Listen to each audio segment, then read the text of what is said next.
Hello students, तो कैसे हैं आप लोग। मैं मोहित कुमार आपका स्वागत करता हूं अपने यूट्यूब चैनल पर। तो जैसा कि आप लोग जानते हैं 21 फरवरी को आपका मैथ का एग्जाम होने वाला है, जिसकी प्रिपरेशन मैं आपको यूट्यूब के माध्यम से करा रहा हूं। फर्स्ट चैप्टर की वीडियो में डाल चुका हूं, सेकंड चैप्टर आपका सरकार द्वारा हटाया जा चुका है। 30% सिलेबस जो कम हुआ था उसमें हमारे पास थर्ड चैप्टर जो हम उसको स्टार्ट करते हैं। सेकंड चैप्टर जो आपका बहुपद था वो हट गया।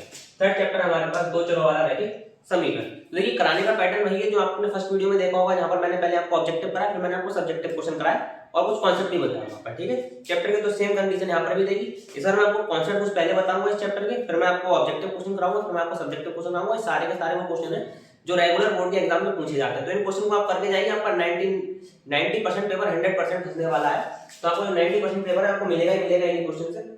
तो देखिए आइए स्टार्ट करते हैं। तो देखिए यहाँ पे दो चर वाले रैखिक समीकरण में हम यहाँ पर दो इक्वेशन ले लेते हैं।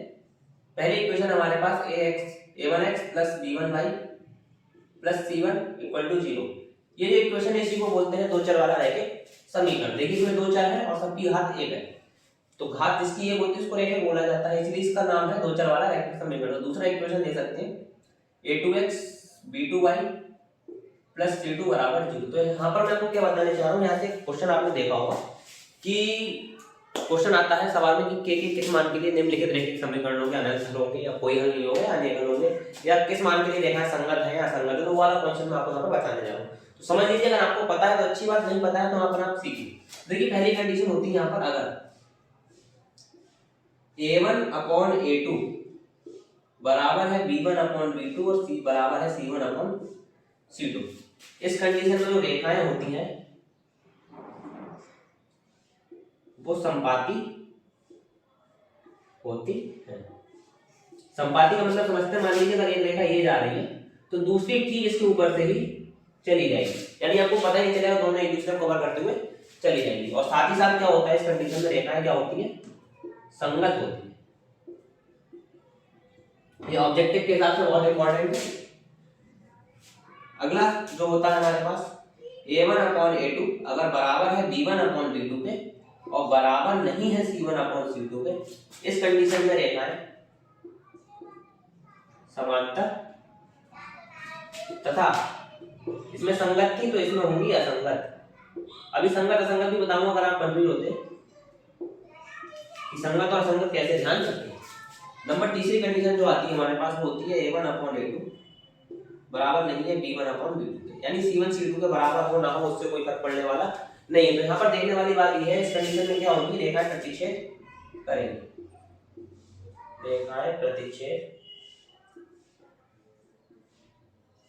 करती है और क्या होती है, संगत होती है। ठीक है, तो समांतर लाइनों का ग्राफ आप लोगों ने देखा होगा। समांतर लाइन कैसी होती है, दो लाइनें जो कभी ना मिले एक दूसरे को, और प्रतिच्छेद करती हुई लाइनें ये। ठीक है, तो यहाँ पर संगत संगत ध्यान रखना बड़ा बच्चों को दिक्कत आती है। तो कुछ संगत का मतलब होता है कि लाइनें मिल जाए। जब लाइनें मिल जाएंगी तो उस कंडीशन में लाइनें क्या कहलाएंगी, हमारी संगत कहलाएंगी, और जब नहीं मिलेंगी तो बोलेंगे असंगत। तो देखो आप ये पहली कंडीशन देखिए, संपाती वाली और प्रतिच्छेद करने वाली।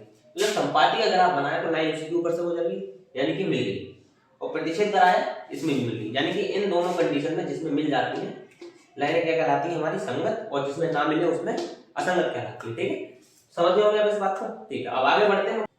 तो देखिए आप जो क्वेश्चन बोर्ड पर लिखे देख रहे हैं, क्वेश्चन हर साल पेपर में पूछे जाते हैं। हर साल बोर्ड के किसी न किसी साइड में आपको क्वेश्चन लिखे हुए मिलेंगे, और ये जो तीन क्वेश्चन है किसी न किसी साइड में, इन तीन में से एक क्वेश्चन आपका हर साइड में होता है, हर साल का है। पहले ऑब्जेक्टिव में आता है, अगर ऑब्जेक्टिव में नहीं मिलता तो आपको एक नंबर वाले सेक्शन में मिलेगा, और मिलता है कंपलसरी है। अब यहाँ से आप देखिए, अगर तो सारे एक नंबर वाले क्वेश्चन हट चुके हैं, सभी के सभी ऑब्जेक्टिव में 20, तो 20 में क्वेश्चन 100% आने वाला है, यहाँ से लगा के जाना है 100% इंपॉर्टेंट। तो मैं आपको तीनों कंडीशन एक बार फिर से दोहरा देता हूँ। पहली कंडीशन थी संपाती होनी थी a1 अपॉन a2 बराबर b1 अपॉन b2 बराबर c1 अपॉन c2। इस कंडीशन में रेखा क्या करती है, संपाती होती है, यानी एक के ऊपर से एक जाएंगी और उनके क्या होंगे, अनंत हल होंगे। इस कंडीशन को भी याद रखना, अनंत हल होते हैं इस कंडीशन में, अनंत हल। दूसरी कंडीशन थी हमारे पास, और कैसी होती है, संगत होती है, a1 अपॉन a2 बराबर है b1 अपॉन b2 पे और बराबर नहीं है c1 अपॉन c2 पे। तो इस कंडीशन में क्या होता है, कोई हल नहीं होता, रेखा समांतर होती है और क्या करती है, असंगत होती है। तीसरी कंडीशन थी हमारे पास a1 अपॉन a2 बराबर नहीं है b1 अपॉन b2 पे। इस कंडीशन में क्या होता है, रेखाओं का एक अद्वितीय हल होता है, यानी एक ही हल होगा और वो भी क्या होगा, यूनिक होगा। एक है तो यूनिक तो होगा ही, और उसके बाद संगत होती है और क्या एक दूसरे को प्रतिच्छेद करती है। ये 3 कंडीशन हो गई, तो इनका ध्यान रखना। बस ये तीनों कंडीशन पे तीनों एक करके सवाल है। पहला सवाल है यदि समीकरण 2x + ky बराबर 1 तथा 3x - 5y बराबर 7 समांतर है तो k का मान ज्ञात करना। ठीक, तो करना कैसे इस सवाल को मैं आपको बताता हूँ। देखिए ऑब्जेक्टिव में आया है ये सवाल, तो ऑब्जेक्टिव वाला सवाल है तो ऑब्जेक्टिव को देखिए आपको केवल आंसर निकालना है। मैं आपको एक सवाल करके दिखा देता हूँ। प्रॉपर 2x + ky = 1, तो यहाँ से आप क्या लिखेंगे a1x + b1y + c1 बराबर 0। तो ये कंडीशन यहाँ पर आपको और याद रखनी है। जो भी इक्वल टू के अगर लिखा होता है सबको उठा के एक साइड में लाते, तो 1 = 2 के अगर उठा कर लाएंगे तो इस तरफ क्या हो जाएगा -1 = 0। अब इसको कंपेयर कर लेंगे समीकरण से तुलना करने पर a1 = 2, b1 = k और c1 = -1। ठीक है, सेम इसके साथ भी यही करेंगे। क्या है 3x - 5y - 7 = 0। तो यहां से लाएंगे a2 = 3, b2 = -5 और c2 = -7। क्या पूछा है समांतर होने की, तो समांतर होने की कंडीशन जानते हैं हम लोग a1/a2 = b1/b2। तो a1 कितना है हमारे पास 2, a2 कितना है 3, b1 कितना है k और b2 है -5। तो -5 इधर आ जाए क्रॉस मल्टीप्लाई करा के, तो 5 दूनी -10/3 बराबर k। ये आपकी k की वैल्यू आ गई। देखिए कौन सा ऑप्शन है आपका, ऑप्शन नंबर बी करेक्ट है। आगे चलते हैं अगला क्वेश्चन। k के किस मान के लिए निम्न समीकरण के अनंत हल होंगे। तो अनंत हल होने की कंडीशन आपको बताई थी अभी, a1/a2 बराबर b1/b2 बराबर c1/c2। ठीक है, तो a1 कितना है 2, डायरेक्ट रख देता हूं। a2 कितना है 4 बराबर b1 है 3 और ये है आपका k और ये है आपको उठा के -5 पहले ले जा चुके, तो -5/-10। तो माइनस से माइनस गया, 5 एकम 5, 5 दूनी 10। तो सेम यहाँ पर 2 एकम 2, 2 दूनी 4। तो यहाँ पर लिख देता हूँ 1/2 बराबर 3/k। तो k को इधर भेजेंगे, k बराबर 3 दूनी 6। देखिए कौन सा ऑप्शन है वो जो 6, तो k का मान कितना होगा इस सवाल के लिए 6 होगा। अगला कंडीशन देखिए, निम्न समीकरण में अद्वितीय हल होंगे यदि, तो अद्वितीय हल की कंडीशन a1/a2 बराबर b1/b2। ठीक है, तो वो लगा देते हैं एक बार में। तो अद्वितीय होने के लिए क्या होता है आपका a1/a2 बराबर नहीं है b1/b2। तो यहां से देखिए a1 का मान कितना है k, a2 का मान है 6, b1 का मान है -1 और b2 का मान है -2। तो माइनस से माइनस गया, k ≠ 6 ऊपर चला जाएगा 6/2, k ≠ 3। कोई ऑप्शन है, ऑप्शन नंबर बी आपका करेक्ट है। आगे चैप्टर पे बेस्ड क्वेश्चन है, क्या है समीकरण 2x + 3y बराबर 5 का आलेख है। एक सरल रेखा, एक स्तंभ रेखा, एक क्षैतिज रेखा नोट है। तो इसका जो आप आलेख बनाएंगे क्या होगा, एक सरल रेखा लिख लेंगे। अगला इसका बात करते हैं समीकरण x = 0 x = 5 के हल हैं। तो अगर आपने 9th क्लास में पढ़ा हुआ ग्राफ बनाना, तो इस क्वेश्चन का जवाब बड़ी आसानी से दे सकते थे। अगर मैं कहूं आपसे x = 0 वाली लाइन होती है तो आप बताएंगे क्या होगी। अगर पता है तो कमेंट बॉक्स में लिख दी। वैसे x = 0 वाली लाइन होती है हमारी y अक्ष। ठीक है, तो ये y अक्ष है हमारी, तो इसका समीकरण जो होता है वो होता है x = 0। और दूसरा क्या है x = 5। तो x = 5 का ग्राफ है 5 पर पॉइंट पर पहुंचेंगे, पॉइंट लगाते हैं 1 2 3 4 हो गया 5। तो x = 5 का ग्राफ ये बन गया। तो ये दोनों रेखा कभी एक दूसरे को मिलेंगी, कभी नहीं मिलेंगी, तो उसके लिए इनका कोई हल होगा, कोई हल नहीं होगा। तो ऑप्शन नंबर बी यहाँ पर करेक्ट है। अच्छा एक जगह यहाँ लिखा था नोटा, तो इसका मतलब ये होता है इनमें से कोई भी शॉर्ट में लिख दे, थोड़ी जगह हम पढ़ लेते हैं, सवाल भी कराना होता है। ठीक है, तो आगे बढ़ते हैं और सब्जेक्टिव क्वेश्चन की तरफ अब चलते हैं। तो अब हम बात करते हैं रैखिक समीकरण को हल करने की कुछ विधियों के बारे में बात करते हैं। जैसे हमारे पास दो रैखिक समीकरण जो आपने भी लिखे थे वही है पुराने वाले, a1x + b1y + c1 = 0। दूसरा है हमारे पास a2x + b2y + c2 = 0। तो इसको सोल्यूशन करने के लिए, उसका हल करने की बात आती है, तो यहाँ पर हमारे पास कुल 4 विधियां होती है। ठीक है, तो पहली विधि होती है हमारे पास ग्राफीय विधि। इसका क्वेश्चन जो कि है बहुत कम ना के बराबर पूछा जाता है, क्योंकि यहाँ पर पेपर में क्या होता है अलग से ग्राफ देना पड़ता है बच्चों को, अगर ये विधि का सवाल आपको दिया जाता है तो। इसीलिए इस पर आपको इतना ज्यादा गौर नहीं करना है, टाइम भी जाएगा, आपका सवाल नहीं आया तो पूरे चैप्टर के बराबर अकेले टाइम में खाएगा। बाकी अगर आपको आता है तो अच्छी बात है, रिवीजन कर लीजिएगा खुद अपने आप एक बार इसका। तो दूसरी विधि जो आती है हमारे पास वो आती है प्रतिस्थापन विधि, और तीसरी विधि जो आती है हमारे पास वो होती है विलोपन विधि, और चौथी विधि आती है हमारे पास वो होती है वज्र गुणन विधि। वज्र गुणन विधि एक सवाल लेता हूं मैं आप लोगों के लिए, चारों विधियां मैं आपको कोशिश करता हूं एक ही सवाल में समझा दूं। जो एग्जांपल के लिए मैंने क्वेश्चन ले लिया, क्वेश्चन है मेरे पास x + y = 4 और दूसरा है x - y = ले लेते हैं यहाँ पर 8 ले लेते हैं। ठीक है, तो पहली विधि में ग्राफीय विधि, दूसरी है प्रतिस्थापन, तीसरी है विलोपन, चौथी है वज्रगुणन। ये ग्राफीय विधि को बोर्ड पे करा तो दूंगा, तो आपको समझना है वो आपके ऊपर है। ठीक है, तो ग्राफीय विधि को मैं पहले कराता हूँ। पहले इसका मुझे ग्राफ बनाना पड़ेगा x + y = 4 का। तो यहाँ पे 9th क्लास में सीखा होगा कैसे बनाया जाता है, अगर नहीं सीखा तो आपको फिर सिखा देता हूँ एक बार। तो ये पहला एक करके इक्वेशन ले लेते हैं। पहला इक्वेशन है हमारे पास, दूसरा इक्वेशन, समीकरण एक पहले ले लेते हैं। समीकरण एक से क्या है हमारे पास, x + y = 4। अब हमको क्या करना है, सवाल है काफी बड़ा, तो इस तरीके से एक बॉक्स बनाते हैं, यहाँ पर रखते हैं x, यहाँ पर रखते हैं y। तो सबसे पहले इस इक्वेशन में क्या करेंगे, x को 0 रखेंगे। जब जैसे ही मैं x = 0 रखूंगा तो ये वाला क्वेश्चन 0, क्या बचेगा, केवल y = 4। दूसरा, जब y 0 रखूंगा तो x बराबर में कितना आ जाएगा, 4। इसको मैं एक ग्राफ पर ले लूंगा। ठीक है, ये x अक्ष हो गई, ये y अक्ष हो गई। यहाँ पर छोटे छोटे पॉइंट लगा लेते हैं। ग्राफ पर ये क्वेश्चन का आंसर बहुत ही करेक्ट निकल के आता है। 2 3 4 5 6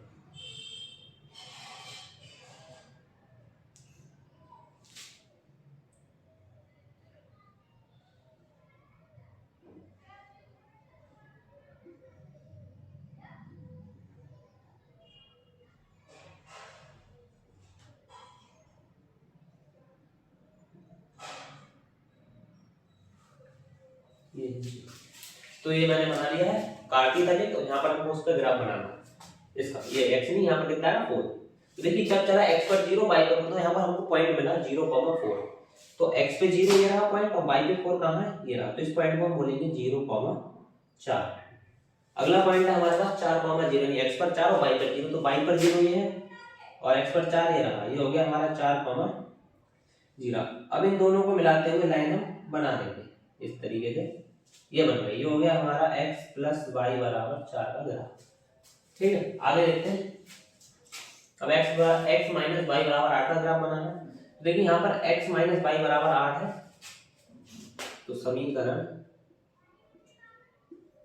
2 से, समीकरण 2 जब हम लिखेंगे तो कितना मिलने वाला है आपको, x, वही इस तरीके से बॉक्स बना लेना। फिर से पहले समीकरण लिख लो, x - y = 8। फिर ये बॉक्स बना लो जल्दी से, x y, जब x है 0 तो y कितना मिलेगा आपको। अब यहाँ पर माइनस का y = 8 बचेगा, तो माइनस उस साइड चला जाएगा, तो माइनस का 8। देख लीजिए यहाँ पर, चार रख के दिखा देता हूँ आपको। जैसे x 0 रखेंगे तो x - y = 8, तो माइनस का y = 8, तो माइनस को उस तरफ भेज देंगे, y बराबर आ जाएगा 8। जब हम y 0 रखेंगे तो x मिलेगा आपको 4। ठीक है, तो इस पॉइंट का ग्राफ बनाना है, x पे 0, y पे -8। ठीक है, तो y पे -8 मैं सीधा एक बार में पॉइंट लगा लेता हूँ, जहाँ कहीं मिलेगा। बार बार लिखूंगा, टाइम काफी ज्यादा चला जाएगा इसमें। -8, -0, 0, -8, ये पॉइंट मिल गया मुझको। ठीक है, अगला पॉइंट है हमारे पास सेम 4। तो इन दोनों को मिला देंगे इस तरीके से।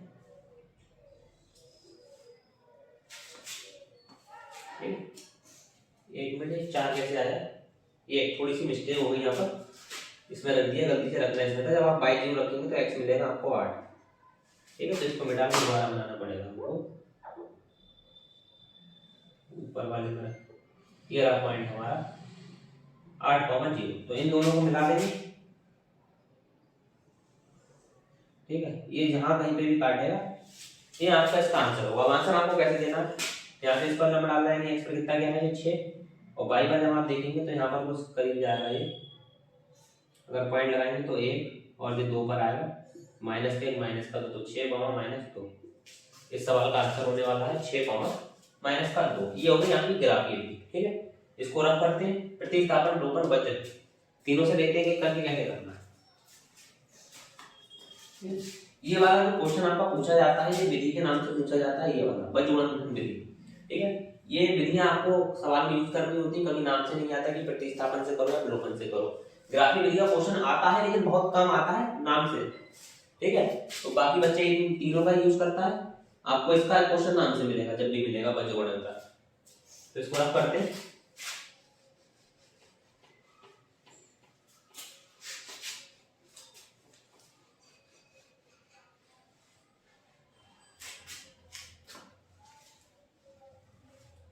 तो क्वेश्चन था हमारे पास x प्लस वाई बराबर 4 और x माइनस वाई बराबर 8। तो पहली विधि प्रतिस्थापन विधि। प्रतिस्थापन विधि में क्या करते हैं कि एक समीकरण से वैल्यू निकालते हैं और दूसरी में रख देते हैं। हमारी समीकरण एक हो गई, ये 2 होगी, तो 2 ले ली हमने, 2 से बात कर रहे हैं तो x माइनस वाई बराबर कितना है 8। यहाँ पे लिख देंगे समीकरण 2 से, तो x बराबर कितना हो जाएगा 8 प्लस वाई। तो यहाँ से x का मान, यहाँ से x का मान निकाल दिया हमने समीकरण 2 से। x का मान समीकरण 1 में रखने पर, जैसे यहाँ पे 1 में रखेंगे, एक ये है तो x लिए कितना रखना y, 8 plus y, 8 plus y बराबर 4। 8 जाएगा उधर माइनस का हो जाएगा, तो वाई कितना हो गया 2 वाई, 4 माइनस 8, 2 वाई बराबर माइनस का 4 और वाई बराबर माइनस का 2। तो अभी आपने ग्राफीय विधि से देखा था कि वाई वाला पॉइंट माइनस का 2 ही आएगा। अब वाई का मान चाहे आप 1 में रखो, चाहे 2 में रखो, चाहे इसमें रखो, यहाँ से आपको x का मान निकल जाएगा। तो x बराबर 8 प्लस वाई यानी 8 माइनस 2, x बराबर कितना आ गया 6, और x का मान कितना आया था उसमें 6 आया था। विलोपन विधि की बात करें तो इधर ही बता देता हूँ, और 1 और 2 आप जोड़ देंगे तो विलोपन विधि बन जाएगी, यानी गायब था। जैसे इसको जोड़ेंगे तो y से y कैंसिल हो जाएगा, कितना हो जाएगा 2x 1 प्लस 2, y से y कैंसिल हो गया 0 और 8 4 12, तो 2x बराबर 12, x बराबर 6। x का मान चाहे किसी भी इक्वेशन में रख देंगे तो y बराबर कितना आ जाएगा माइनस का 2। लास्ट और मोस्ट इंपॉर्टेंट विधि आपकी बजगुणनखंड विधि। इसका प्रयोग कैसे करते हैं ये देखना बहुत जरूरी है।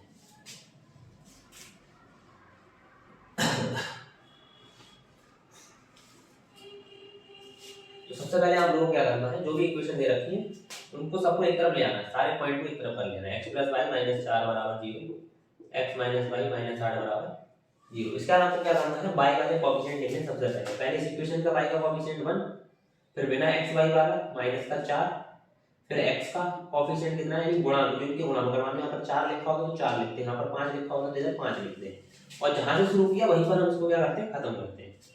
अगला ठीक, इसका y का -1 बिना x y वाला माइनस का 8, फिर x का 1 और जहां से शुरू वहां पे खत्म। तो अगला जो आपका बनेगा x upon equal to y upon equal to 1 upon. अभी और भी क्वेश्चन कराऊंगा मैं इसके, आपको अच्छे टेंशन ना लीजिए बिल्कुल भी। तो देखिए अब देखो आपको यहाँ पर क्या करना है, इसकी गुणा करानी है इससे, तो 8 एकम 8 माइनस का 8 हो गया, और इसकी गुणा इससे, और ये अपने साथ में माइनस लेके जाता है, इस बात का ध्यान रखना। तो माइनस माइनस प्लस और प्लस माइनस फिर माइनस हो गया, तो 4 एकम 4 इधर आ जाए, माइनस का 4, इसकी गुणा इधर ये माइनस लेके चलेगा, माइनस माइनस प्लस 8 एकम 8, इधर 1 माइनस का और इधर जाएगा आपका 1 माइनस का। ठीक है, सॉल्व करते हैं इसको, तो x बटे कितना आ जाएगा माइनस का 12 इक्वल टू y अपॉन बटे 4 और इधर आ जाएगा 1 अपॉन माइनस का 2। ठीक है, तो पहले इसको बराबर कर लेंगे और इसको बराबर कर लेंगे, तो x बटे माइनस 12 बराबर 1 बटे माइनस 2, माइनस से माइनस किया, x बराबर 12 बटे 2 और x बराबर आ गया आपका 6। अगला इसके बाद देखते हैं y बटे 4 बराबर 1 बटे माइनस 2, तो y बराबर 4 बटे माइनस 2, यानी कि y बराबर आ गया माइनस का 2। ठीक है, तो यहाँ की 4 विधियां हो गई, और भी अच्छे क्वेश्चन कराऊंगा इसका, ना खाली विधि समझानी थी, वीडियो में सवाल होते हैं। अगर मान लो ऑब्जेक्टिव में ये क्वेश्चन आ जाए तो बड़े आसानी से हम लोग इसे कर सकते हैं। चलिए आगे बढ़ते हैं कुछ अच्छे क्वेश्चन की तरफ, जो क्वेश्चन आपके बोर्ड एग्जाम में पूछे जा रहे हैं लगातार उनको करते हैं। अभी आप लोगों ने रैखिक समीकरणों को हल करने की विधियां देखी, तो आइए संबंधित क्वेश्चन करते हैं जो आपके बोर्ड एग्जाम में पूछे जाते हैं, कई सालों से लगातार पूछे जाते हैं क्वेश्चन। तो क्वेश्चन है आपके पास पहला 15 बटे x माइनस वाई प्लस 22 बटे x plus y equal to 5 और इसकी दूसरी इक्वेशन दे रखी आपको 40 बटे x माइनस वाई प्लस 55 बटे x प्लस वाई बराबर दिया है आपको तेरा। साथ ही साथ कुछ चीजें और भी दी है, x not equal to 0 y not equal to 0। और ये कभी कभी ये क्वेश्चन आपका लॉन्ग में भी आ जाता है और कभी कभी आपका 4 नंबर में भी आ जाता है।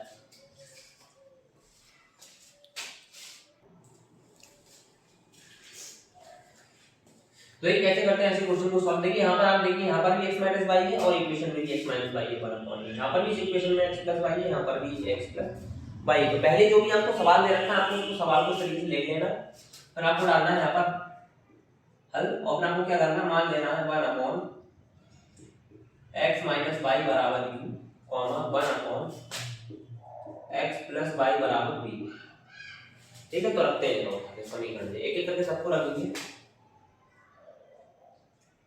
तो यहाँ पर जब रखेंगे 1 upon x minus y, 1 upon x minus y की आपको क्या रखना है, तो ये हो जाएगा 15u प्लस 22v बराबर 5। ठीक है, इसको डालेंगे equation number 1।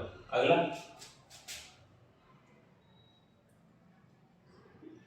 40u plus 55v बराबर आपका हो जाएगा 13। इक्वेशन नंबर डालेंगे इसको 2। सॉल्व कैसे करना है? देखो यहाँ पर आपके पास 3 विधियां थी, प्रतिस्थापन, विलोपन और बंटवार विधि। तो जिससे आपको ये सुटेबल लगे उससे आप इसको आसानी से कर सकते हैं। देखिए यहाँ पर ये कांस्टेंट काफी बड़े बड़े हैं और इनको एक जैसा कराना काफी मुश्किल है। तो यहाँ पर मेरे हिसाब से हम मानेंगे तो बंटवार विधि लगाएंगे ज्यादा बेस्ट रहेगी और उससे आपको आसानी भी रहेगी। तो उसके लिए करते हैं, आपको पता रखा है, इन सबको उठा के एक तरफ कर लेते हैं। तो मैं यहाँ पर डायरेक्ट कर देता हूँ, यहाँ पर माइनस हो जाएगा इक्वल टू 0, सेम कंडीशन यहाँ पर भी रहेगी, माइनस का 13 इक्वल टू 0। हमको क्या करना है, बस जोड़नी होती है। तो सबसे पहले अब देखिए u और v में है तो सबसे पहले सेकंड वाले का गुणांक यानी v का गुणांक 22, फिर बिना u और v वाला माइनस का 5, फिर पहला वाला x वाला 15 और जिससे शुरू हुआ उसी पे खत्म। अगला सेम इसके साथ भी करेंगे, 55 माइनस 13 40 और 55। ठीक, तो आइए स्टार्ट करते हैं। यहाँ पर क्या होता है, u अपॉन वहां पर x y का x y अपॉन होगा, यहाँ पर u भी है तो u भी अपॉन और लास्ट में 1 अपॉन। ठीक है, तो 22 की गुणा कराएंगे 13 से, तो 13 दूनी 26 के 6 हासिल लगे 2, 13 दूनी 26 और 2 28 और ये प्लस का ये माइनस का तो माइनस आ जाएगा बाहर इधर, ये माइनस 7 लेके चलेगा। ठीक है, तो माइनस माइनस प्लस 55 बन के हो जाएगा आपका 275। क्लियर, आगे इधर आ जाइए, ये कितना हो जाएगा 4 पंजे 20 यानी माइनस का 200, ये इधर माइनस 7 लेके चलेगा, माइनस माइनस 75 और ये हो जाएगा आपका 15 के 45 यानी प्लस का 195। क्लियर, इसके बाद देखिए इधर गुणा कराएंगे 15 की और 155 की, तो 15 155 यानी 275 और आपका 550 600 700 800 825। क्लियर, इसके बाद देखिए फिर क्या करना है आपको, इसकी गुणा करानी है इधर, तो 22 × 88 यानी माइनस का हो जाएगा आपका 880। क्लियर, तो ये गुणा कराना आपका काम, आपको पता है कैसे कराना है। तो u अपॉन इधर इसको हटाएंगे तो कितना बचेगा, माइनस का 11। ठीक, यहाँ बचेगा b अपॉन माइनस का 5 और यहाँ पर 1 अपॉन बचेगा माइनस का कितना बचेगा 55। तो देखिए यहाँ पर तीनों माइनस के हैं तो सबका माइनस हम आपस में काट सकते हैं, सभी नंबर माइनस के। तो यहाँ पर आ जाएगा u upon 11 plus b upon 5 equal to 1 upon 55। अब आप यहाँ पर जानते हैं इसके बाद क्या करते हैं, पहले इसको इसके बराबर रखेंगे फिर इसको इसके बराबर रखेंगे। तो इसको मैं आगे रख देता हूँ, तो पहले तो मैं इसको बराबर रखूंगा इसके, यानी u बटे 11 बराबर 1 बटे 55। तो 11 उधर चले जाएंगे तो u बराबर 11 बटे 55, 11 × 11 11 बटे 55, तो u बराबर 1 बटे 5। और u का मान कितना है, u का मान है 1 अपॉन x माइनस वाई, वो भी आपको रखना पड़ेगा हाथ के हाथ, 1 अपॉन x माइनस वाई बराबर 1 बटे 5। इसको पलट देंगे, x माइनस वाई बराबर कितना आ गया 5। ये इक्वेशन हो गई आपकी 3। ठीक, सेम ये प्रोसेस इसके साथ भी दोहराएंगे, b अपॉन 5 बराबर 1 बटे 55, तो 5 को उधर भेज देंगे, b बराबर 5 बटे 55 यानी कितना बचेगा 11, तो b बराबर 1 बटे 11 और b का मान 1 अपॉन x प्लस वाई बराबर 1/11। पलट देंगे दोनों को तो x प्लस वाई बराबर कितना आ जाएगा आपका 11। अब यहाँ से देखिए ये इक्वेशन हो गई आपकी 4, क्योंकि आपको सॉल्व करके u और v की वैल्यू नहीं देनी थी, आपको x और y की वैल्यू निकालनी है। अब इन दोनों को फिर से सॉल्व करेंगे 3 और 4। तो देखिए यहाँ पर बड़े आराम से आप विलोपन विधि लगा दीजिए, समीकरण 3 व 4 जोड़ने पर।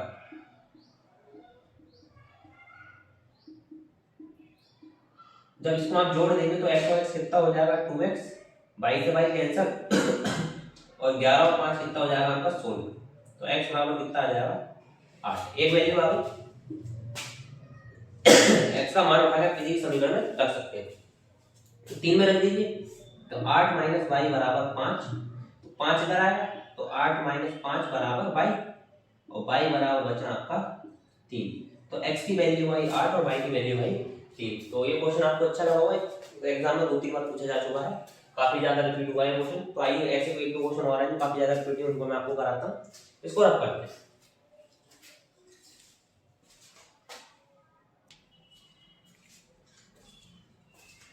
तो ये सवाल जैसा है भी आपका पिछले वाले सवाल के जैसा ही है, आगे के बोर्ड के एग्जाम में पूछा गया। चलो आइए सॉल्व करते हैं इसको। देखिए कैसे करना है सवाल को, तो ध्यान से देखिए। यहाँ पर x माइनस 1 है, यहाँ पर x माइनस 1, यहाँ पर y माइनस 2, यहाँ पर भी y माइनस 2। तो बस वही पुराना तरीका लेंगे, let 1 upon x minus 1 equal to u and 1 upon y minus 2 equal to e। उठा के रख दो जरा, तो 5u और प्लस v बराबर 2, इक्वेशन 1। इसमें रखेंगे 6u 3v बराबर 1, इक्वेशन नंबर 2। अब देखिए यहाँ पर समझने वाली बात ये है, यहाँ पर आपको क्या करना है, बच गुणनखंड नहीं आई लंबी पड़ेगी। यहाँ पर आप देख सकते हैं इसका कोएफिशिएंट बराबर करके विलोपन विधि लगा सकते हैं बड़े आराम से, ठीक है।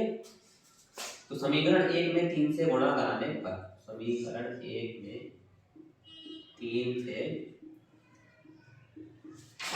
गुणा कराने पर, तो समीकरण 1 में आप 3 से गुणा करेंगे तो कितना हो जाएगा 5 3 15u प्लस 3v बराबर 6, ठीक है। ये हो गई आपकी इक्वेशन नंबर 3। इसके बाद आपको क्या करना है, 2 और 3 को जोड़ देना। समीकरण 2 व 3 जोड़ने पर, तो 2 और 3 को जोड़ोगे तो क्या मिलेगा आपको 6u और 15u, ठीक है। तो यहाँ पर कितना हो जाएगा 6 15 21u, 3v से 3v कैंसिल हो जाएगा, 6 और 1 7। तो u बराबर आ जाएगा आपके पास 7/21, काटेंगे तो u बराबर आ जाएगा 1/3, ठीक। अब u का मान जो है आप चाहे समीकरण 2 में रखते हैं, चाहे 3 में रखते हैं, चाहे 1 में रखते हैं, किसी में भी रख सकते हैं। लेकिन यहाँ से u की वैल्यू कितनी है, इसको पूरा सॉल्व कर लेते हैं। तो u की वैल्यू हमारे पास कितनी, चलो आगे करते हैं। u यहाँ पर पहले इसको u और v का निकाल लेते हैं। u का मान समीकरण 2 में रखने पर, देखो 2 में क्यों रखा उसका एक रीजन है, रख तो किसी में भी जो आंसर थे हमारा। जैसे हम यहाँ पर u बराबर 1/3 रखेंगे तो 3 से कट जाएगा, 3 दूनी 6, तो 6 गुणा 1/3 माइनस 3v बराबर 1, 3 दूनी 6, 2 बचेंगे तो 2 माइनस 3v बराबर 1। तो 2 जाएगा तो माइनस का हो जाएगा, माइनस का 3v बराबर 1 माइनस 2, तो माइनस का 3v बराबर माइनस का 1 से बन गया v बराबर 1/3, ठीक। अब ये v की वैल्यू रखेंगे करके, तो u का मान कितना है, यहाँ पर रखेंगे u बराबर 1/3 और v बराबर भी आया हमारे पास 1/3। u और v की वैल्यू से हमारी, लेकिन यहाँ पर ध्यान से देखिए u का मान कितना है 1/x माइनस 1 बराबर 1/3। पलट देंगे तो x माइनस 1 बराबर 3, x बराबर आ जाएगा 4। अगला सेम यहाँ पर वैल्यू है इसकी y माइनस 2 बराबर 1/3, तो y माइनस 2 बराबर 1/3 3, तो y बराबर कितना आ जाएगा 5। तो x और y की वैल्यू आपकी निकल के आ गई। आगे कुछ और क्वेश्चन देखते हैं, इसको रख करते हैं।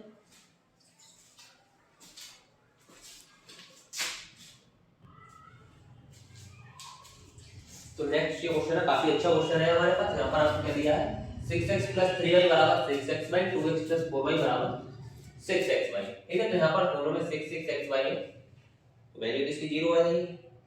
ऐसा लग रहा होगा आपको, लेकिन ऐसा तो नहीं है। सवाल करने का तरीका थोड़ा अलग है यहाँ पर। यहाँ पर सवाल को थोड़ा घुमा के पकड़ लीजिए, और सवाल दिया भी आपको बिल्कुल अलग तरीके से।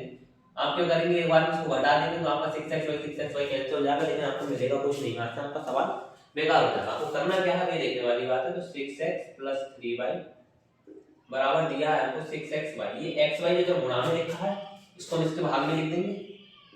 तो 6x plus 3y upon xy equal to 6। Clear? अब यहाँ पर क्या करेंगे, इसको सेपरेट करेंगे, पहले इसके अपॉन में फिर इसके अपॉन में। तो 6x अपॉन xy पढ़ा होगा आप लोगों ने, सेपरेट करना। तो y से y कट गया, x से x कट गया, हमारे पास यहाँ पर क्या बचा 6 upon y plus 3 upon x बराबर 6। तो यहाँ पर आप क्या देख रहे हैं, ये भी 3 से कट रहा है, ये भी 3 से कटा, जिसमें आप 3 से भाग भी दे सकते हैं।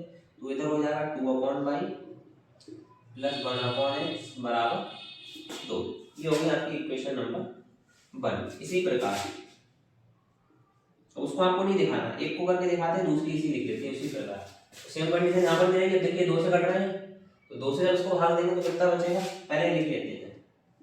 2 बटे x कट जाएगा तो 2 के अपॉन में क्या आएगा y, जैसे यहाँ पर आप देखिए x था, तो 6 के अपॉन में क्या आया y, 3 के अपॉन में x है ना, तो यहाँ पर भी y है तो x आएगा, x है तो y आएगा। यहाँ पर क्या है x, तो 2 बटे y प्लस 4 बटे x बराबर 6। 2 से कट जाएगा तो इसमें 2 से भाग दे देंगे, तो 1 अपॉन y प्लस का 2 अपॉन x इक्वल टू 3। ठीक, ये हो गई हमारी इक्वेशन नंबर 2। अब यहाँ पर हम चाहे तो मान के भी कर सकते हैं और बिना माने भी कर सकते हैं। ठीक है, मान के करके दिखा रहे हैं, उसमें आप लोगों को समझ में भी आता नहीं रहेगी। तो यहाँ पर हम मान लेते हैं, लेट 1 अपॉन x बराबर u और 1 अपॉन y बराबर b। ठीक है, तो रख दीजिए उठा के 1 अपॉन x बराबर u और y बराबर b, यानी ये हो जाएगा आपका 2b प्लस 4u बराबर, ये कहाँ रख दिए, यहाँ पर रखना था, ये गलत हो गया। 2b प्लस u बराबर 2, इक्वेशन नंबर 3। फर्स्ट सेकंड नहीं होगी, थर्ड होगी। यहाँ पर रखेंगे तो 2u, यहाँ पर रखेंगे तो b प्लस 2u बराबर 3, इक्वेशन नंबर 4। इनको सॉल्व करना है। सॉल्व कैसे करना है, सबसे बढ़िया विधि विलोपन विधि लगा दो, आराम से सॉल्व हो जाएगा। उसके अलावा यहाँ प्रतिस्थापन भी लगा दो, उससे भी सॉल्व हो जाएगा, किसी से टफ नहीं पड़ेगा। तो समीकरण 4 में क्या करना है, 2 से गुणा करा लो पहले। 4 में 2 से गुणा कराने पर, जब समीकरण 4 में 2 से गुणा करा लोगे तो 2b प्लस u बराबर 2, ये हो जाएगा 2b प्लस 4u बराबर 6। ठीक है, इसको मैंने गलत लिख दिया, इसको लिखना नहीं था, उसे ऊपर ही लिखा है। यहाँ पर हो जाएगा आपका इक्वेशन नंबर 5। अब देखिए 3 और 4 में ये भी 2b और ये भी 2b, तो विलोपन हो जाएगा इनका आराम से। तो समीकरण 5 से 4 घटाने पर, 5 से 4 घटाने पर, तो 5 से 4 आप घटाएंगे तो ये माइनस का, ये माइनस का और ये माइनस का, 2b से 2b कैंसिल, प्लस का 4u माइनस का u कितना बचेगा, माइनस का 3u, सॉरी प्लस का 3u। अब इसको हटाएंगे तो कितना बचेगा यहाँ पर, माइनस का 2, सॉरी 2 नहीं 4। उसके बाद देखिए u बराबर आ जाएगा हमारा 4/3 और u की वैल्यू कितनी थी, 1/, कहाँ गया u, ये रहा 1/x। तो 1/x बराबर 4/3, तो x बराबर 3/4, x की वैल्यू आ गई। ठीक, इसके बाद आपको क्या करना है, सेम इसको घटाया, यहाँ से u की वैल्यू भी निकालनी है आपको। इसको उठाकर आप किसी भी इक्वेशन में रख दो, चाहे फर्स्ट में रख दो, चाहे थर्ड में रख दो, चाहे फोर्थ में रख दो। ठीक, या चाहे तो आप सीधे x का मान उठा के 1/2 में किसी में भी रख सकते हो। तो 1/x का मान यहाँ पर कितना 4/3, तो 1/x का मान यहाँ पर रख दो समीकरण बन गया। तो वहाँ से आंसर निकल आता है। यहाँ पर लिखोगे 1/x का मान समीकरण 1 में रखने पर, तो जैसे ही रखोगे 2/y, 1/x का मान है प्लस का 4/3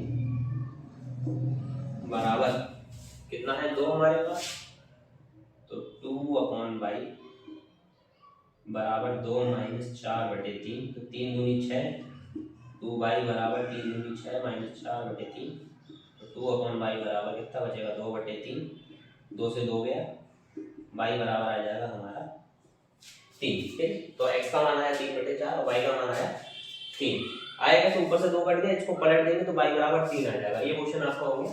अभी कुछ क्वेश्चन और कराता हूँ जो आते हैं।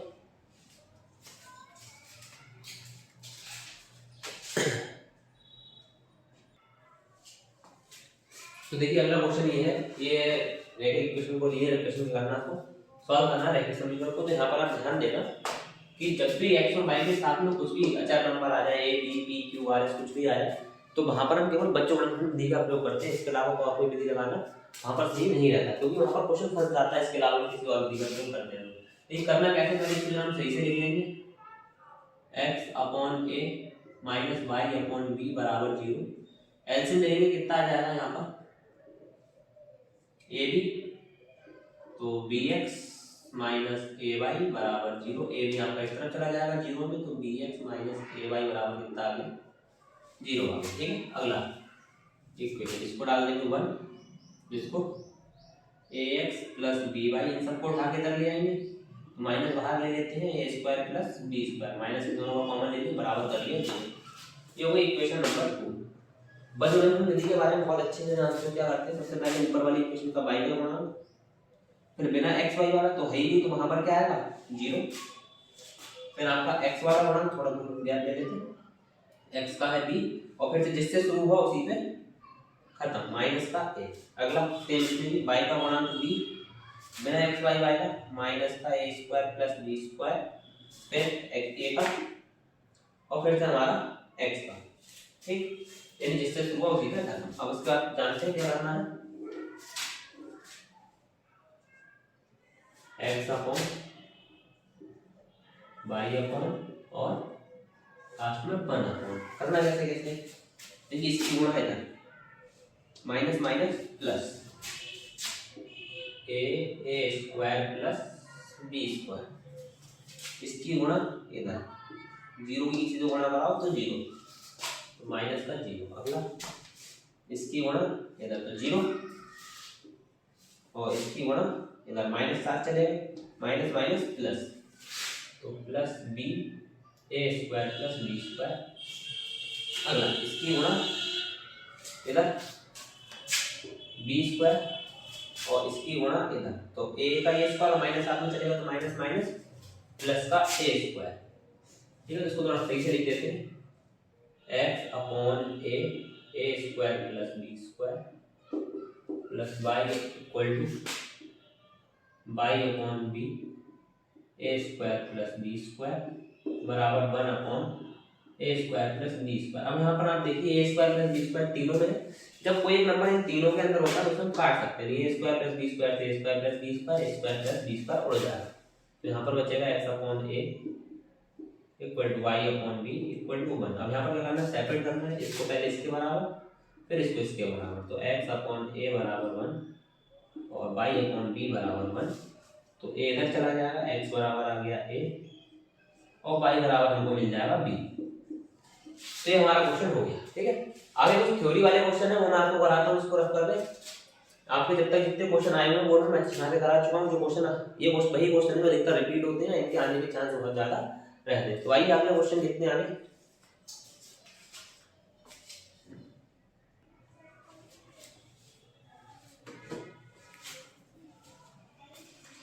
तो ये क्वेश्चन बोर्ड पे आपके लिखा हुआ है, ये भी बोर्ड के एग्जाम में पूछा हुआ क्वेश्चन है। कह रहा है एक भिन्न 1/3 हो जाती है जब उसके अंश से 1 घटाया जाता है, और वह 1/4 हो जाती है जब हर में 8 जोड़ दिया जाता है। वैल्यू ज्ञात कीजिए। तो आइए स्टार्ट करते हैं क्वेश्चन को सॉल्यूशन डालना। तो सबसे पहले हमको क्या करना है, यहाँ पर आपको भिन्न मान लीजिए, ठीक है। तो माना भिन्न x अपॉन y है, ठीक है। तो यहाँ पर काफी सारी दो कंडीशन दे रखी है आपके पास। तो यहाँ पर आपको इस तरीके से लिखना है, केस फर्स्ट इस तरीके से लिख सकते हैं आप, या इसकी जगह आप लिख सकते हैं प्रथम दशा, ठीक है। केस फर्स्ट लिख सकते हैं, प्रथम दशा जो आपको अच्छा लगे वो आप लिख सकते हैं। क्या है केस फर्स्ट है, तो यहाँ पर आपको केस लिखना पड़ेगा। क्या है, जब अंश से 1 घटाया जाए। पूरी बात आपको बतानी पड़ेगी, चलो जब अंश से एक घटाते तो भिन्न क्या हो जाती है, 1/3 हो जाती है। यानी अंश में अंश ये है x, x में से एक घटा दिया, y अपॉन भी रहेगा, हर से कोई फर्क नहीं पड़ा। अंश से एक घटा दिया तो ये क्या हो गई, 1/3 हो गई।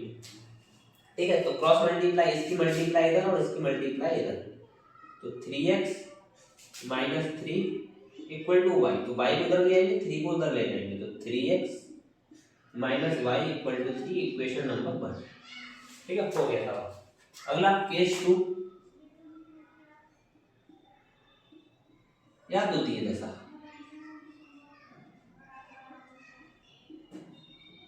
तो द्वितीय दशा में आपको क्या करना है, जब वह 1/4 हो जाती, कब होती है, जब हर में 8 जोड़ दिया जाए। ठीक है, तो यहाँ पर लिखोगे जब हर से हर में 8 जोड़ा जाए। तो जब हर में 8 जोड़ोगे ना, तो कैसे जोड़ोगे, देखो अंश पे तो कोई फर्क पड़ेगा नहीं, x अपॉन y प्लस 8 बराबर 1/4, तो 4 को उधर भेज दोगे, 4x बराबर y प्लस 8। इसके बाद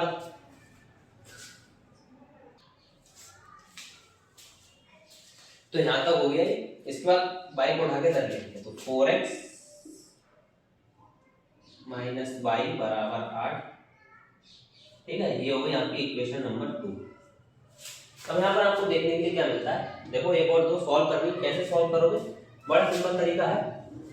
बताइए कौन सी विधि आएगी, अगर आप विधि बता पा रहे हैं तो कमेंट में लिख सकते हैं कौन सी विधि लगा सकते हैं यहाँ पर। तो देखिए यहाँ पर y है और यहाँ पर y, कोएफिशिएंट दोनों का 1 है, तो समीकरण 1 से 2 घटा देंगे तो y वाला आपका आराम से कैंसिल हो जाएगा। समीकरण 1 से 2 घटाने पर, तो घटाते हैं, लिख के घटा के दिखा देते हैं आपको कैसे घटाया जाता है। 2 है आपके पास 4x माइनस y बराबर 8। देखो घटाना कैसा है, चिन्ह बदलेंगे, ये माइनस का हो जाएगा, ये प्लस का हो जाएगा, ये माइनस का, तो ये तो कैंसिल हो गया, कितना बचेगा, माइनस का x माइनस का 5 और x बराबर आ गया 5।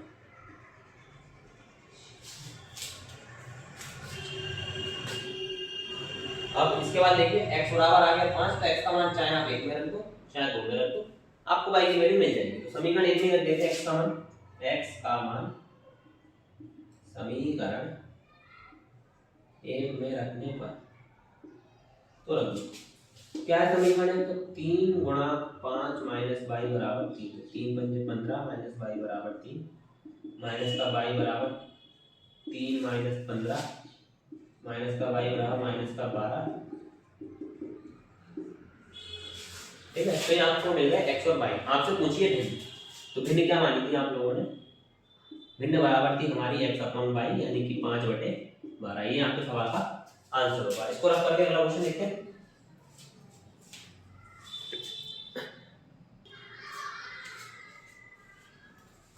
तो देखिए अगला क्वेश्चन है जो हमारे पास वही दे रखा है, एक आयत का क्षेत्रफल 9 वर्ग इकाई कम हो जाता है यदि उसकी लंबाई 5 इकाई कम कर दी जाती है और चौड़ाई 3 इकाई बढ़ा दी जाती है। यदि हम लंबाई में 3 इकाई और चौड़ाई में 2 इकाई की बढ़ाई वृद्धि या बढ़ा दे तो क्षेत्रफल 67 वर्ग इकाई बढ़ जाता है। ऐसी विमाएं क्या कीजिए। तो आइए स्टार्ट करते हैं क्वेश्चन को सॉल्यूशन डालकर।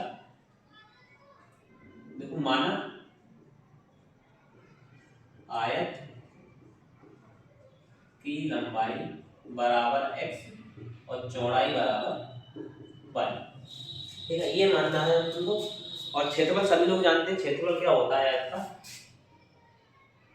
क्षेत्रफल बराबर होता है लंबाई गुणा चौड़ाई। ठीक है, तो क्षेत्रफल लंबाई है x, चौड़ाई है y, यानी क्षेत्रफल हो गया हमारा x। ठीक है, याद रखो इनने हमको करना था ये वह काम। अब जो इनने दिए हैं हमको दो केस को लेकर चलेंगे। पहला केस है हमारे पास केस फर्स्ट। केस फर्स्ट के बारे में आपको लिखना पड़ेगा। क्या है केस फर्स्ट, क्या कर रहा है, लंबाई में 5 इकाई बढ़ा रहे हैं और चौड़ाई में 3 इकाई, लंबाई 5 इकाई कम कर रहे हैं, चौड़ाई 3 इकाई बढ़ा रहे हैं। तो लिखोगे लंबाई 5 इकाई बढ़ाने तथा चौड़ाई 3 इकाई, ये लंबाई कम कर दी थी, कम करने तथा चौड़ाई 3 इकाई बढ़ाने पर। तो नई लंबाई बताओ तो क्या हो जाएगी, नई लंबाई हो जाएगी हमारे पास, जब चौक लंबाई पहले कितनी थी x, और उसमें हमने क्या करा 5 इकाई की कमी कर दिया, नहीं 5 इसमें से कम हो गया, तो नई लंबाई हो जाएगी हमारे पास x माइनस 5, और चौड़ाई कितनी हो जाएगी नई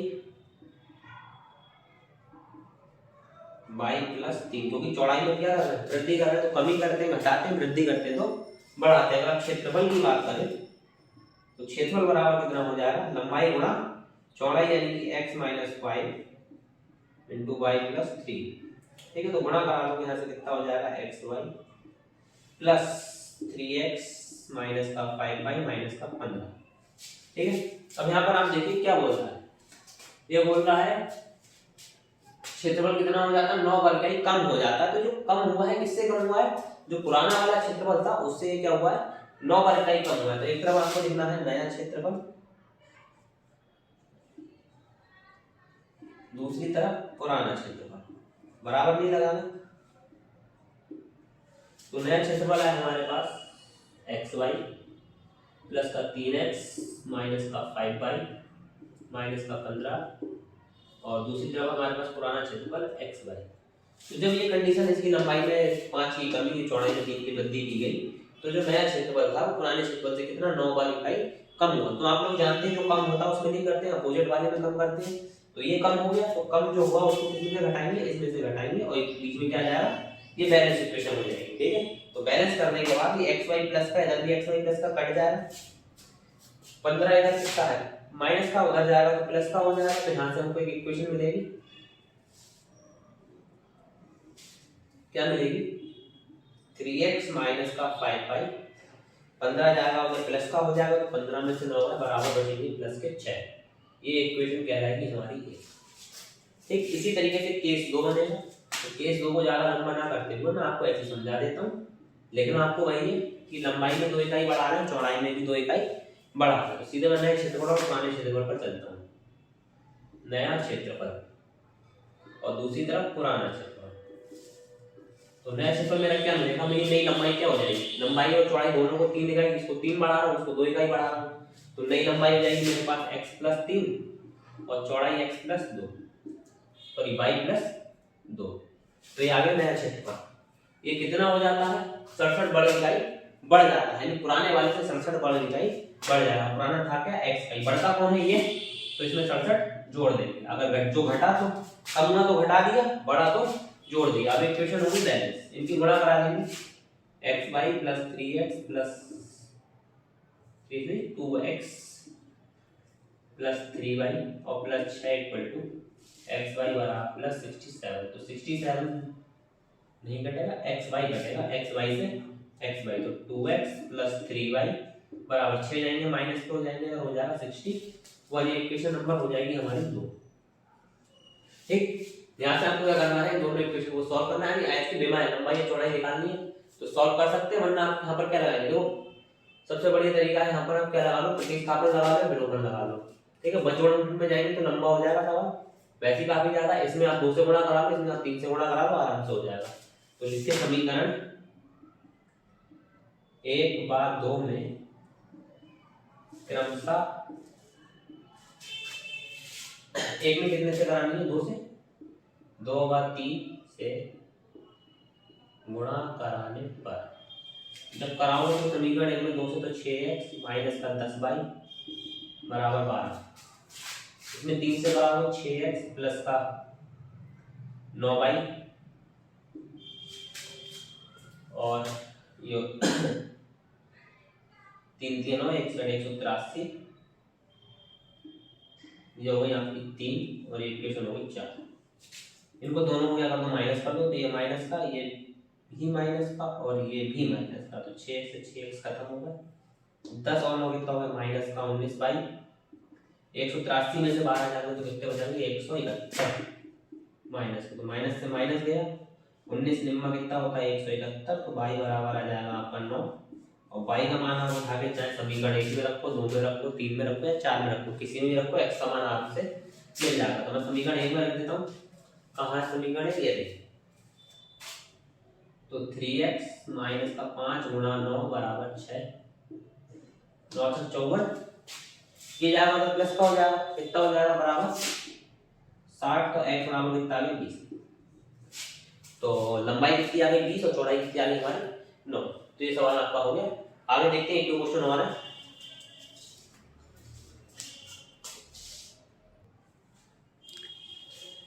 तो ये क्वेश्चन काफी ज्यादा इंपॉर्टेंट क्वेश्चन है। नाव, नदी, धारा और रेलगाड़ी वाले क्वेश्चन होते हैं, काफी ज्यादा इंपॉर्टेंट है। एकदम बोर्ड के हर साइड में एक क्वेश्चन आपको मिलता है जो नाव या रेलगाड़ी संबंधित होता है। तो क्वेश्चन क्या है देखते हैं। एक नाव 10 घंटे में धारा के प्रतिकूल 30 किलोमीटर तथा धारा के अनुकूल 44 किलोमीटर जाती, 13 घंटे में वह 40 किलोमीटर धारा के प्रतिकूल, 55 किलोमीटर धारा के प्रतिकूल जाती अनुकूल जाती है। ठीक है, धारा की चाल तथा नाव की स्थिति में चाल ज्ञात कीजिए। बस जो चीज गायब होती है उसी को हम मान लेते हैं। अल्टा के शुरू करते हैं। माना स्थिर जल में नाव की चाल बराबर x और धारा की चाल बराबर y। ठीक है, अब यहाँ पर दो स्थितियां, एक है धारा की दिशा में और दूसरी है धारा की विपरीत दिशा में। धारा के अनुकूल और धारा के प्रतिकूल। ये तो अलग अलग चाल होगी दोनों की। ये नाव की चाल होगी सांझ जाने जब पानी बह ही रहा है, और जब पानी 22 चाल की ये किलोमीटर प्रति घंटा ले लेते हैं, उसको भी किलोमीटर प्रति घंटा ले लेते हैं। तो पानी जिस स्पीड से बह रहा है, नाव सांझ में जिस स्पीड से चल रही है, तो यहाँ पर केस अलग हो जाते हैं, दोनों एक साथ आती है। तो देखो धारा के अनुकूल नाव की चाल हो जाएगी, धारा के अनुकूल नाव की चाल। तो जब भी धारा के अनुकूल नाव की चाल की बात करी जाती है तो धारा की चाल और नाव की चाल को जोड़ दिया जाता है, x प्लस y किलोमीटर प्रति घंटा हो जाएगी। दूसरा, धारा के प्रतिकूल नाव की चाल की बात होगी तो नाव की चाल में से धारा की चाल को घटा दिया जाएगा। ठीक है, तो इस बात का ध्यान रखना। ये दोनों कंडीशन होंगे। धारा के अनुकूल नाव की चाल, धारा के प्रतिकूल नाव की चाल, तो x प्लस y किलोमीटर प्रति घंटा, x माइनस y किलोमीटर प्रति घंटा। अब यहाँ पर देखिए, देखने वाली बात यह है, केस 1 में आप लोगों को क्या करना है, ये लाइन आपको लिख देनी है यहाँ से। 10 घंटे में धारा के अनुकूल 40 किलोमीटर जाने में, ठीक है, या जाती है, तो ये लिख देना केस 1 में। तो यहाँ पर केस 1 में निकालना है कि आपको धारा के अनुकूल जाने में लगा समय और धारा के प्रतिकूल जाने में लगा समय। तो लिखेंगे धारा के अनुकूल जाने में लगा समय बराबर होता है दूरी बटा चाल। आप लोगों ने फॉर्मूला पढ़ा रखा होगा, चाल बराबर दूरी बटे समय। तो समय मान लेंगे हम t1, दूरी है हमारी कितना जा रहा है धारा के अनुकूल 44 किलोमीटर, और चाल कितनी है हमारी धारा के अनुकूल x प्लस y, ये निकालेंगे हमने धारा के अनुकूल नाव की चाल। अगला इस तरीके से धारा के प्रतिकूल जाने में लगा समय बराबर दूरी बटे चाल, यानी कि t2 बराबर दूरी कितनी है धारा के प्रतिकूल 30 किलोमीटर, चाल ये रही x माइनस y। ठीक है, ये हो गया। अगला, ये धारा के अनुकूल जाने में लगा समय है और ये धारा के प्रतिकूल जाने में, और इस पूरे यानी आने जाने में कुछ समय कितना लग रहा है उसको 10 घंटे। तो यानी यहाँ से क्या होने वाला है आपका t1 प्लस t2 बराबर 10 घंटे, और t1 की वैल्यू आई है 44 बटे x प्लस y, t2 की वैल्यू आई है 30 बटे x माइनस y, ये हो जाएगा बराबर 10, इक्वेशन 1। इसी तरीके से आप अगला बनाएंगे केस 2। केस 2 में आपको ज़्यादा कुछ नहीं करना है, फिर से वही लाइन लिख देनी है 13 घंटे में इतना इतना जाने में। और इसी प्रकार ये बात को पूरा लिख के नहीं देना है, आराम से बनाना है। तो अनुकूल कितना जा रहा है 55 किलोमीटर, चाल कितनी है x प्लस y, प्रतिकूल में कितना जा रहा है 40 किलोमीटर, चाल है x माइनस y, बराबर कुल समय कितना लगा 13 घंटे। तो इक्वेशन आप लोगों को देख के नजर आ रही होगी, कुछ देर पहले सॉल्व कराई थी ऐसी इक्वेशन मैंने, तो इसको आप उसी के पैटर्न पर सॉल्व कर लेंगे। आइए एक लास्ट क्वेश्चन रहेगा उसको और देखते हैं।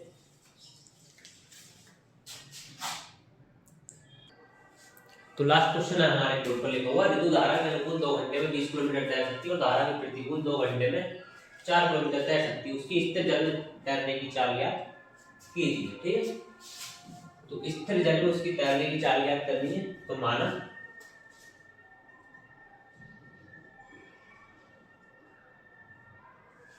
धारा का अनुकूल 2 घंटे में 20 किलोमीटर तैर सकती। तो माना स्थिर जल में विद्युत की चाल बराबर कितनी आ जाएगी x, और धारा की चाल बराबर कितनी हो जाएगी हमारी y। तो सबसे पहला केस बनेगा हमारे पास धारा के अनुकूल, ठीक है। तो धारा के अनुकूल